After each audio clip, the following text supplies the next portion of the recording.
Tutaanza na kundi la kwanza ambalo linaathirika kulingana na ongezeko la ile homoni ya estrogen.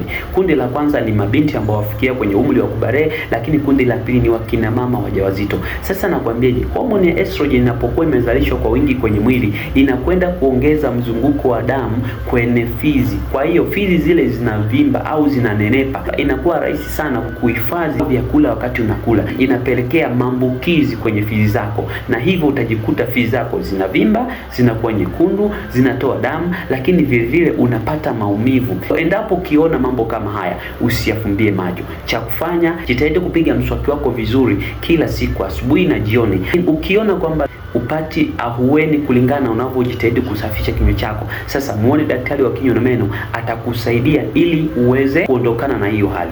Asante sana, naamini ukifanya hivyo utakuwa umeshaepuka sana. Asante sana.